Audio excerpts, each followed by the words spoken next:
Who doesn't love babies? And who doesn't love baby quilts?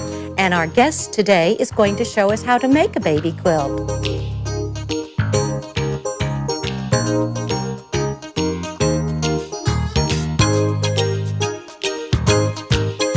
Quilt Central is made possible in part by Bernina of America.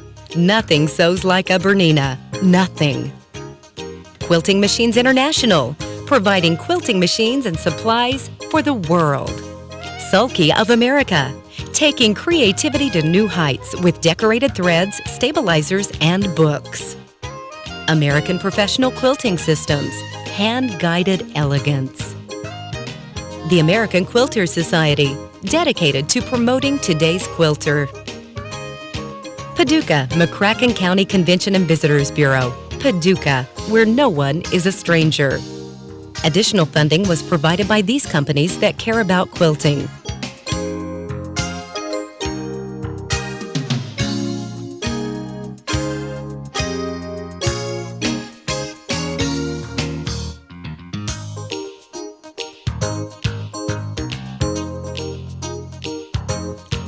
Welcome to Quilt Central, celebrating quilting in everyday living, with your hosts, Jane Donaldson and Donna Wilder.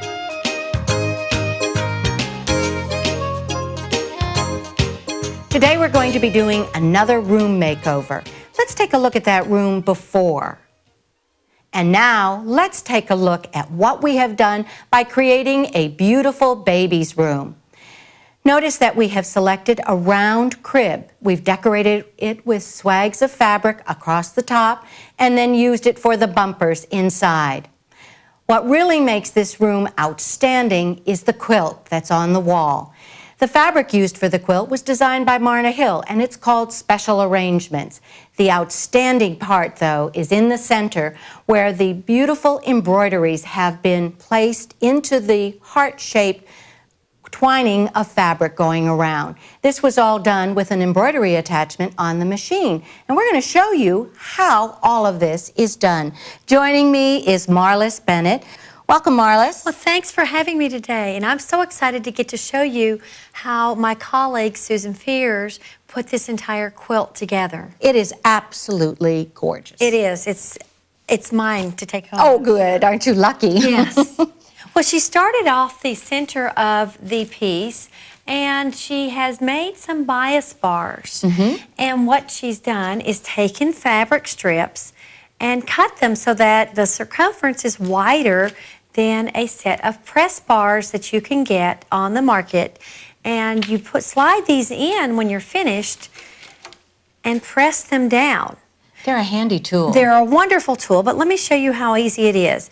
You just make sure that you use a 1/4 inch seam allowance, and you will then sew with your needle over. Now, I'd want to make sure that I had a straight stitch selected before I started this. You know how easy it is to touch this machine and come away with a different stitch. Use a thread that will match your fabric so that it doesn't show when you're finished, should it even blink through, especially if you're using a light colored fabric. Once you have gotten the whole strip sewn, you'll want to trim your seam allowance down to about 1/8 of an inch. Then you insert the bias bar, and then you can press this with an iron. That makes it nice and flat. Once all of this is pressed and done, you can then go into your centerpiece, which we have right here on this piece of fabric. We want to make sure that we intertwine the 2 different colors of bias that we have made. Now, they're all pinned on this piece. The next step is going to be to sew them. And I have selected a special stitch for this. This is a stitch that is in our quilt menu on the machine, and it's the invisible applique stitch. I absolutely love using this stitch because all you really do see when you use a monofilament thread, which is what you would do if you were making this at home. However, you can't see it on camera, so we're going to do it in our red thread. The stitch is just like a blind hem stitch, except this one has already been decreased in the width and the length, so it's perfect for quilting. Oh, good. And I'm going to show you a neat little trick. I have moved my needle position all the way over to the far right. That way, when my fabric is underneath the foot, I can guide with the edge of my fabric right along the inside toe of that foot. That way I get much, much nicer seams. And so will you. Perfect on the edge. Yes, you'll be able to get a really great seam when you do this at home. Now, I don't recommend sewing over pins, so you'll want to make sure that you take them out. And as you can see, we have a little stitch right here along the edge, holding it in place. Once all of that is done, you will then want to have this piece of fabric and start playing with the templates that come with the embroidery card. Each card has a wonderful set of templates, and if you use template fabric, you can arrange them in a very pleasing manner before you even tackle your good fabric. That's great. And the colors that you select? Well, I like to choose the colors that are in the fabrics that are in the quilt. I know that they have recommended colors on the card, but I always find it much better and much more pleasing if you'll change the color of the designs to pick up the colors that are actually in your fabrics. Well, Susan did a great job on selecting just the right colors for those flowers in there. Perfect, perfect. Well, our next step would be to put in a 1 3/4 inch border. That way, when you sew it on, it ends up to be 1 1/4 inches. And then we need to create a 9 patch. So you have all of your strips of fabric, and you take those fabric strips and you sew them into a long strip of 3. Okay. This is really by far the easiest method of doing this. Get different combinations going, and then cut them apart so that you cut your individual squares. That way you're doing the strip piecing. Then you will want to alternate the pieces that you've cut and sew them into a 9 patch. This would be the next thing that goes on to the edge of that one piece of fabric you've put around the center. Now comes time to do the quilting, and I know many of us are afraid. We don't want to drop the feed dogs to do the stipple quilting that Susan did, but you know there is another alternative. You don't always have to do stipple quilting. You can use a walking foot for your sewing machine. The walking foot moves up and down. It will then go ahead and sew, moving the top fabric and the bottom fabric, and push them through all together. And you can do channel quilting and be quite as effective. And it's nice when you have the batting because it holds all the layers even and you don't get any sliding. No slipping and sliding. Well, now we come to the exciting outside area. Let's take a look at the edge of the quilt. You can see how perfect the binding looks on it. Oh yes, we have a mechanical binder. This is an attachment that's an accessory to your sewing machine that comes with its very own special foot.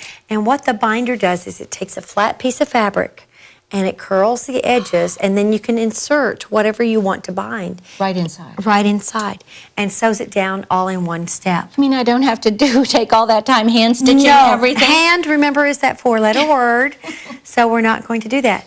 We need to cut bias strips, though, if you're going to use this, or they can be cut on the straight, too. However, Susan has done a nice scalloped edge, which she planned that using freezer paper along the edge and drew her edge out to make sure that it's perfectly spaced. The binders do require that you cut the strips in a perfect size to fit each binder. There are several of these, so you have to make sure. Different sizes? Yes, different sizes, so you know which one you're using. She used one that makes about a 1/4 inch seam. So we've cut the strips, and then I have taken the strip of fabric in through the binder so that it comes out the back side. And I'm going to show you now how easily this will bind this piece of fabric right here. Just insert it in to the sandwich that's already been started. I am absolutely amazed at how simple this is. It will go around curves, and with a little bit of practice, it does perfect, absolutely perfect corners. And now, of course, you wouldn't be sewing this with red thread at home. You would be sewing this with a thread that matches your binding fabric. And then you can just go right along all of your edges. At the end, when I get to the end of my piece and I've gone around the entire quilt, I will usually just overlap the pieces, folding under, and then finish the stitching without the binding attachment, because you're only talking about an inch at that point. You can even make ties if you wanted to. If you wanted to tie your baby bumper What a good idea. onto the crib itself, you can continue your fabric and make the ties. Well, you know what's amazing is that sewing machines today have thought everything out that we need, and they make it so simple for us. That's right. That's wonderful to have all the feet that you need. Well, I want to thank you for joining us today and sharing all of your good tips and good ideas. Thank you. Today we have with us Nancy Knaus. What technique I'm going to show you today is how to do pennygraph quilting with the little pennygraph patterns. Oh, I see you brought us a beautiful baby quilt. Well, thank you. It's all flannel, so nice. I love flannels. What I'm going to show you is how to line up your pattern with your sewing machine. To get it in the border. Right. So what I will first do is lay my pattern out on the board or on a flat surface. And I do that, and then I will find the center of my quilt. And then I will start from there. And being that you center it, then your pattern is centered, so your ends are always going to be the same on both ends. Same design on each end. Right. And then so when I do that, and then it's like, well, what do I do on the corners? So what I will do is take a small portion of the pattern that I've got cut off from the pattern, and then I will fold it in a 45 to achieve that corner. So you'll have a little corner to be able to finish off, to lead off to go back up the other direction. See how it looks down there in the corner, how that would go right around. Okay. It's continuous line and everything. And so right around. now when I'm doing this, I will go ahead and do all my horizontal quilting on my whole quilt. And then when I get done with that, I will take my quilt completely out of the frame and then completely turn it and set it back in again, so that way I can do a long continuous border on this portion of my quilt also. So that way I'm not having to quilt up to here, stop, advance my quilt, and then move it up, quilt some more, stop, and advance my quilt. Because you'd have quite a few stops and starts when you have a short reach on the arm of the machine. Right, on that. That is really a neat little border. And those are not normal size borders either. No, they're not. I call these pennygraphs because they're a miniature of your large, long arm patterns. And so that way, of course, it will fit with the smaller area that you have on your quilting machine. Well, could we see a little of that? Sure. What I will do is find my starting point. What I will do is I will go ahead and pull my thread up from the bottom. And then I will start off with my quilting. Now I will follow my little pointer. I'm so used to doing free motion, just going all over. This pennygraph stuff is something new for me. So then, you just go through and just follow it.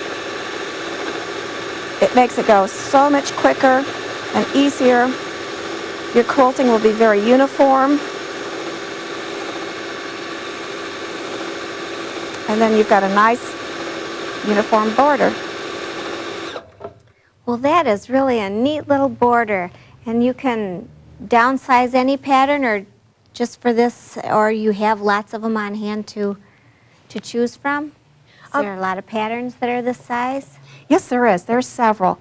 So it's not necessarily that, or you can even make them up yourself. It really just depends on what time frame that you have.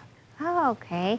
And then this whole center you could really do like a meandering on, and you wouldn't have to follow the pattern all the way through. When I do my quilting on quilts, I will take in consideration on who it's going to, what it's going to be doing. It's because, like, if this is a baby quilt, so I'm going to be doing a lot of large meandering on there because I want it to hold up, because it's going to be washed and dried a lot. Well, this one certainly would have a lacy little look. Thank you for showing us that, Nancy. Sure, you're very welcome, and thank you for having us. In the baby's room, we saw a lovely quilt hung over the rocking chair, and my guest today is going to show us how to make it. Joining me is Laura Farson. Welcome, Laura. Hi, Donna. It's great to be here today to show you about the fast folded flowers technique. We're going to talk about petals and ribbon squares, which is in the quilt we're standing in front of, and the one we talked about in the baby's room, as well as some of the other pieces that were shown in that room as well. Good. Well, let's take a look at the quilt behind you. This is sections of the same block done in different floral fabrics with accent pieces. Let's see how the block is made. Sure. We start out with a layered square, and I wanted to show you that we're going to add triangles to the corners of the square that will give us these accent pieces. Okay. There's several steps involved with making those come together. We start out with a rectangle of fabric that I've sewn on the accent strip. That rectangle is then folded in half and sewn a 1/4 inch away. Okay. It's then opened up so that it forms the triangle piece. Like this. I have this one already Alrighty. opened up, and then it's flipped to the right side. And then you pressed your seams Correct. flat this time, but these were pressed Inwards. facing in. Okay. So we make 4 of those for each of the blocks. All right. And we'll place right those here. blocks on a large square, 12.5 inch square of fabric. Those blocks are placed right side up, and you see they're offset from the corners. Right. Eventually that will come into play when the block is fully constructed. So we have those 4 on the top, and then our background piece is layered over it like a sandwich. Okay, this looks pretty easy up to now. It really is. I pinned that. Okay. And in order to make it work real slick, we sew a 1/4 inch around the perimeter. And I've had this one, these are 2 steps involved here, where the corners are cut off and the edges are trimmed to 1/8 of an inch. Okay. That's by design, and again, I'll show you how it's done. We cut a slash that will be used to turn it right side out. Very good. At this stage, I add my batting. One neat thing about fast folded flowers is that they quilt themselves, and all the units are finished when you get done sewing. That is at the so end. nice. So that batting is added at this stage. And how do you attach that? I use a temporary adhesive spray, and I just lightly spray like that. So And that it holds sticks. it enough. Right. Okay. While we're turning it to the right side, we need to have it stabilized. So again, we would open the slash and pull this right side out through there. Okay. And that gives us a block that looks something like this. And it's back to our starting point there. Exactly. Good. So there's our background square, our 4 triangles in the corners, our slash, which is going to be hidden underneath, Yes. and our batting, which is installed inside. So this unit, then, I need to borrow the This one? original one. All right, I'll bring that These little packages, I call them, are then joined by lifting the flaps of the adjacent unit. and sewing them together. And because all of the squares are the same size and shape, you can line up the points here and here and Isn't here. that clever? And then the units are sewn together in the fold. So you do all of that before Right. you do any of the blooming. Exactly. So I have a set here then that are joined, and you can see that the stitching line here is right down along there. the fold. So that unit then is joined to the other. Okay? Once they're joined in groups, we top stitch any way we want, Okay. crosswise, round, and so forth, and then the petal edges are turned back. Now, how do you stitch those petal edges? By hand? By machine. Oh, by The machine. whole process Okay. is done by machine. That's why I call it easy. fast. Well, it is. I mean, you can see how We quickly really can this can do be done. a lot of units at a time. So I Move brought a this. couple of alternative colorations for you to see that the, depending on what you start with, you can end up with a lot of different effects. This is more of a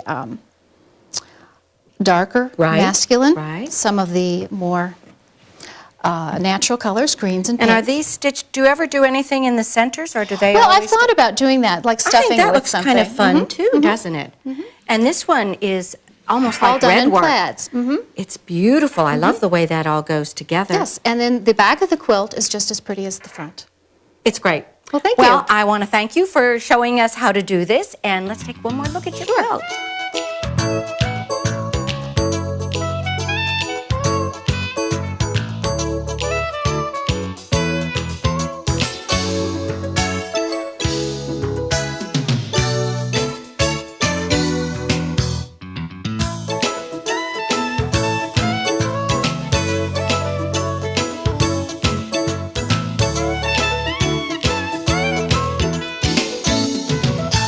joining me is Jeanne Stauffer. Welcome, Jeanne.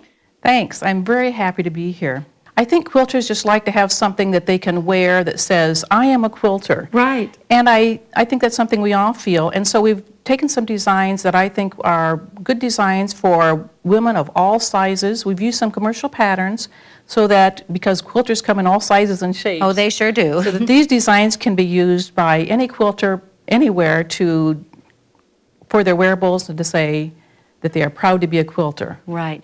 This really started way back 20-some years ago when quilting was having its rebirth, that people started wearing their quilt designs in their jumpers and on their sweatshirts in various places. Well, you brought one. Let's talk a little bit about this one. This is an applique design, and in addition to doing regular applique, they've done some buttonhole stitch around. It's quick and easy because it's fusible, of course. Then they added some yo-yos and a little bit of embroidery, and in fact, over the shoulder, they added just a little bit of embroidery on the back. Oh, that's a nice little touch. You see that more and more nowadays, where maybe they take one part of the design and then put a little bit of something on the back, or just going over the one shoulder. Well, the mannequin is wearing a lovely garment there. And that involves both piecing and applique. Any quilter is going to recognize the 9-patch design. And then you add the hearts to it, and that's the kind of design that is applicable for any situation. You can dress it up or dress it down by the kind of sweater or garment that you wear underneath it. And the second one that we're going to look at there is also a combination of patchwork and some buttonhole stitching around the applique hearts, and in both of those there's a little bit of trim also around the bottom. So even though a lot of the decorations will be in the bodice area, we also do something toward at the bottom of the skirt. One design is paper pieced. It has a nice lilac design, and then there is one design that is made to wear more as a sheath with the log cabin design in the middle. That's a very, very graceful design going out. And then there's also an applique design. Because the neckline is a little lower, the applique design is extending up over the shoulder on either side. Then also pockets are another area where you can add something. And that particular design also has the same matching design on the pocket. Great. Well, you've shared some great ideas, and I know quilters love showing their art. I think so, too. Welcome to Quilt Central's Gallery of Quilts.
Thank you for watching this episode of Quilt Central, number 202, Coochie Coo.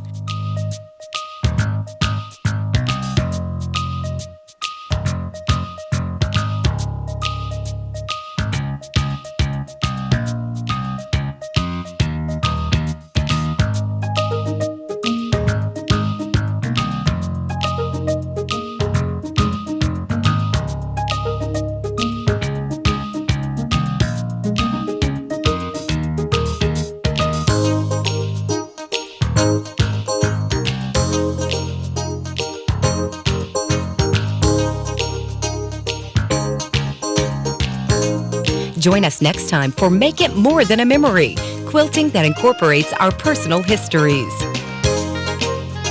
Quilt around the clock. Visit the Quilt Central website at www.quiltcentraltv.com for more information on this program.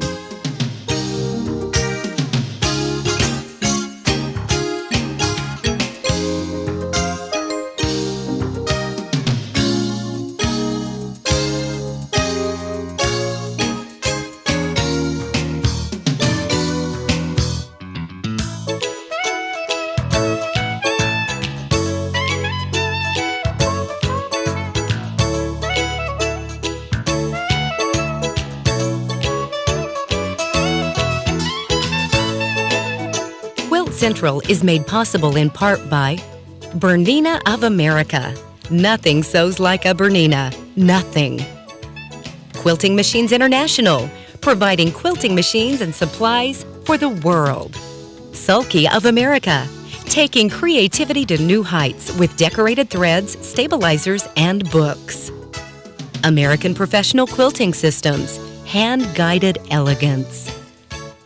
The American Quilters Society, dedicated to promoting today's quilter. Paducah, McCracken County Convention and Visitors Bureau, Paducah, where no one is a stranger. Additional funding was provided by these companies that care about quilting.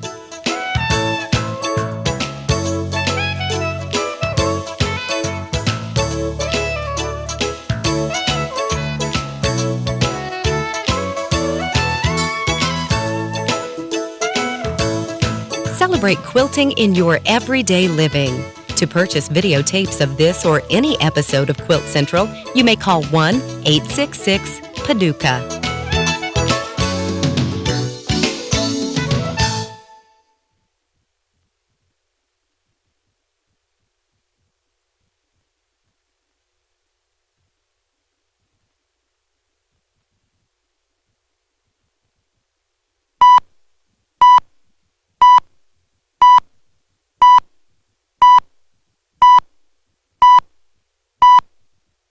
Hi, I'm Janie Donaldson. And I'm Donna Wilder, Join us on Quilt Central. where we celebrate quilting in everyday living. Who doesn't love babies? And who doesn't love to make baby quilts? We'll show you that and more on the next episode of Quilt Central.